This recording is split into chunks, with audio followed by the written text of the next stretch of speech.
I'm gonna give you 2 phrases that will stop a player dead in his track. Before I give you these 2 phrases, you gotta understand a little bit about a player and how they operate. The major things that a player wants is ego boost and control. Now, before we get all judgmental, you gotta understand, people dated other people before they got to you. That means that they've often been played. They've often been treated a certain way and left to feel low and unimportant. Assholes beget more assholes.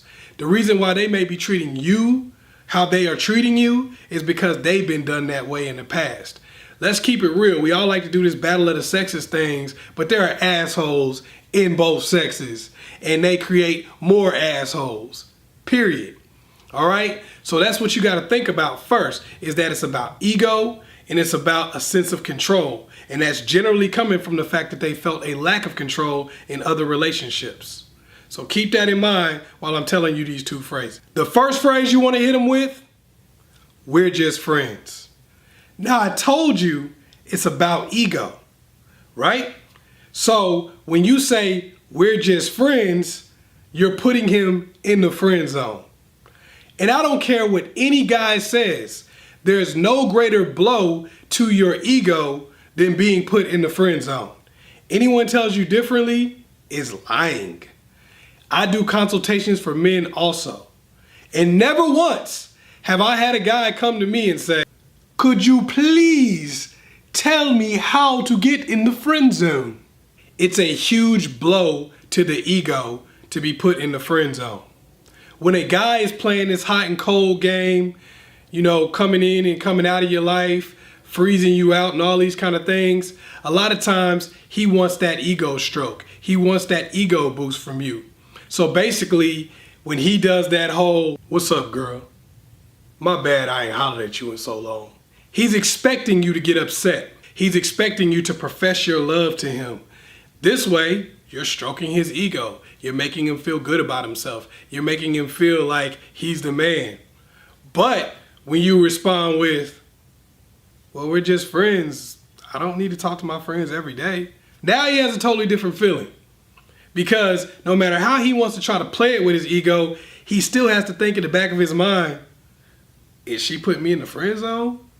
Am I in the friend zone? He's not used to that, especially if you guys have already had sex. No guy is used to having sex with a girl and then being put in the friend zone.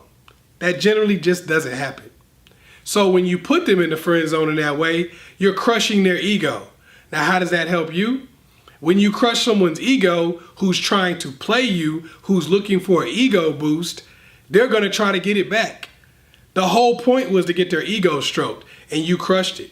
So now they have no choice but to pursue you so that they can get it back. They don't want to end it like I was in the friend zone. They want you to love them. They want you to want to be with them. They want you to call them hot and heavy. They want you to text them every 5 minutes. Even if it's anger and I hate your guts, I hope you die. They still want that feeling. They still want to know that you care about them. By putting them in the friend zone the way you did, you hurt their ego and told them, no, you're not so important. I'm not sitting by the phone waiting on your call. If you never call me, it really doesn't matter because you're just a friend. And you say he's just a friend, that stings. Nobody wants to be put in the friend zone. The next phrase you want to hit them up with, I just been busy. Now, it's all about control and ego. Control and ego. When somebody wants to feel like they're in control, they do things like pull back, stop calling you. Then they hit you up with that same old long time no see. Now, generally, you're supposed to respond to this by getting upset. Why haven't you been calling me? Why haven't you been talking to me? What's wrong? What happened to you? These are the type of things that they're used to hearing. These are the type of phrases that make them feel like they're in control. But when they hit you with that long time no see, and you say, oh, I just been busy. What? That means you weren't talking to them, or you didn't even notice, or you didn't notice that they hadn't been calling you because you thought you weren't calling them. You weren't tripping off of the fact that they weren't calling you. You weren't sitting by the phone. They didn't have any control over your feelings. They didn't have any control over what you've been doing and what you've not been doing. Basically, what you've done is taking your power back. When you say, "I just been busy," it's saying, "I haven't been calling you. I don't know what the heck you're talking about. My bad. I'm sorry." Basically, you're taking that power from them. You're taking the feeling of control, because now instead of them thinking, "I haven't been calling you, you've been sitting there waiting by the phone. Yeah, I've one-upped you. Yeah, I'm in control. I got all the power. You're waiting on my call." You're basically saying, "No, I was busy and I'm sorry. My bad." You're swapping it. They're expecting emotion. They're expecting anger. They're expecting sadness. They're expecting hurt. But you're hitting them with indifference. And when you hit somebody with indifference, that means they have no control. People can only control the things that you care about. If you don't care, they have no control over it. So if you were busy and didn't really care if you talked to them or not, guess what? They didn't control the situation. Now you can use these two phrases in all kinds of different ways. Just keep the essence the same. Now I know it's going to be some people that get in the comment section and say, "That's too much work and I don't want to do all of that." Well, hey, if you don't want to work for it, you get what you get. It's also going to be some people that get in the comment section and go, "Well, that little boys and I don't want to deal with that, and I don't want to deal with somebody playing me and blah, blah, blah, and it hurts and I don't like that and it's a waste of time." Well, once again, that's how you feel. That's on you. But the reality of the situation is you're going to have to deal with stuff at some point in your life. You're going to have to deal with conflict.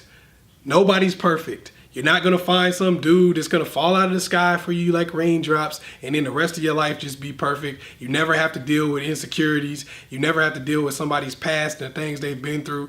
You never have to navigate your way through things. That's the reality of it. Prince Charming doesn't exist. And even if he did, he got some flaws too. All right? And you got to learn how to work your way through people's flaws. Or you're going to either be bitter and alone the rest of your life, or you're going to be clinging to somebody you really don't want because you can control them.